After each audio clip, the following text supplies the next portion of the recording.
SOKONINARU. This is a band who I really enjoy and have been covering for absolutely years now, but I've got to be honest, quite sparsely.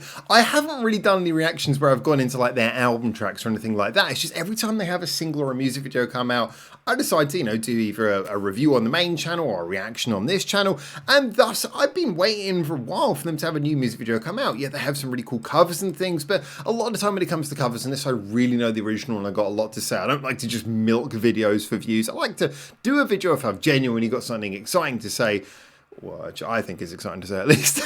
And so a lot of the time, a brand new video is a great way to feel that. So yes, I've been sleeping a little bit on SOKONINARU, but bam, they are back with a song called Miss Dystopia, rolls off the tongue. It's apparently from a TV anime called FARMAGIA. It's about farming, probably. I have no idea. I got used to the fact that I don't really watch that much anime, but I found out recently from my friend James, who runs a comic book shop and does a lot of anime related stuff.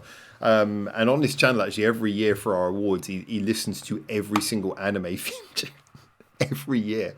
And he was talking about a lot of animes, and there seems to be a lot of like job related animes recently, though, or like everyday things like camping, fishing, farming. Anyway, should we get into this? In fact, I think there was a farming anime. Let's get into listening to this song now. This has got nothing to do with SOKONINARU. What am I talking about? Let's go. Didn't take long to go crazy.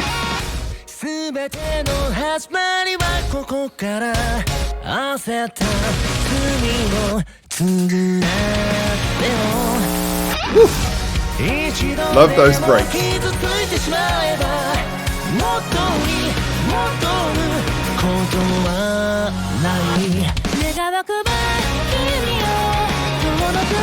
really cool when they use both of their vocals to this.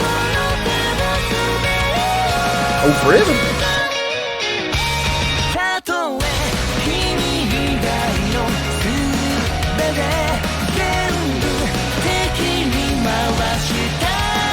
Straight rockin' chorus. Loving that piano usage inside there.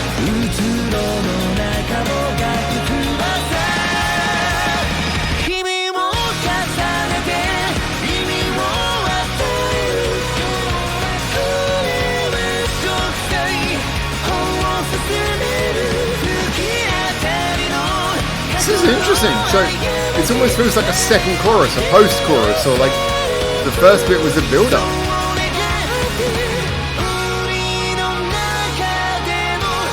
Very, very anthemic. You could sing along to this for sure.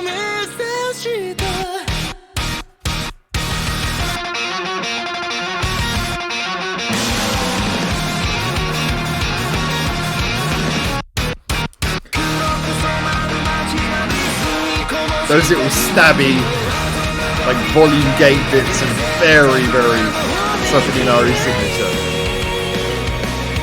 But this is so melodically focused.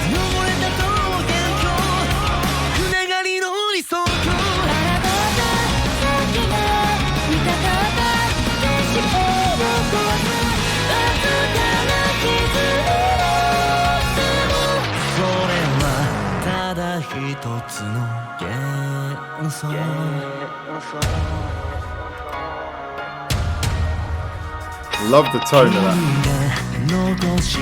So notice how it switches production from big and spacious to very tight suddenly. Again, SOKONINARU love those sudden changes of like the soundscape.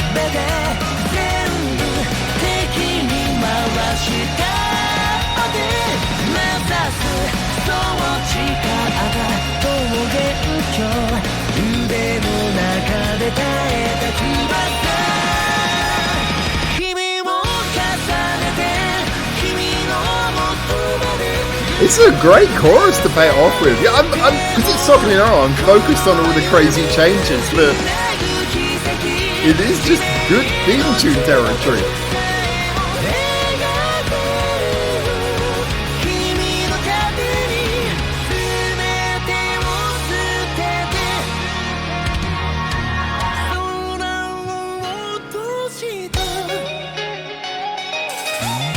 And you know you've written a well-arranged song when you can call it quits after the second chorus. Love it. All right. Okay. This is interesting because, like, when it comes to bands like SOKONINARU, there's always that question mark. There's never a question mark about his hair. Amazing hair. That's guys like me. We live in jealousy of hairlines like that.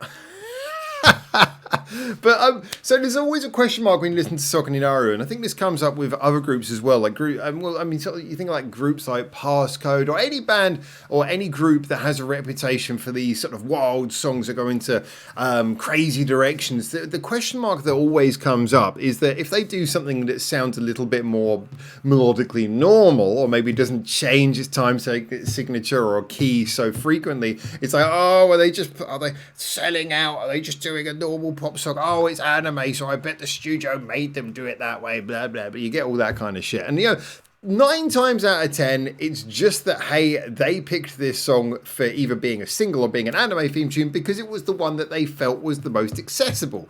It's fine. Groups and bands can have accessible songs. It doesn't mean they've suddenly lost their talent.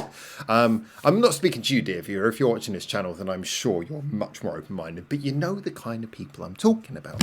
And so when it comes to a song like this, I like this because I really feel the SOKONINARU DNA in it. It still feels like a SOKONINARU song. I love that bit when we come out of the first, the chorus, the kind of 2-part extended chorus. I guess the first bit's a pre-chorus or the second. I don't know if the second bit's a post-chorus, first bit's pre-chorus, or if it's just got like a 2-stage chorus. I don't know. Just saying the word chorus too much. But I love when it comes out with that first chorus run. We get the kind of cool instrumental bits with a little bit of stabbing, a little bit that gating sound.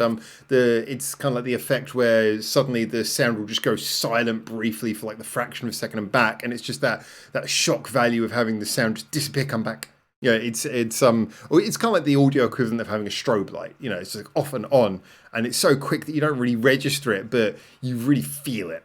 And they do that quite a lot in their songs, but I like how that little bit is in there, very signature to them. Right from the beginning of the song, they don't even waste time with a build-up. You get like a couple of seconds of build-up, and then suddenly the song's already going crazy.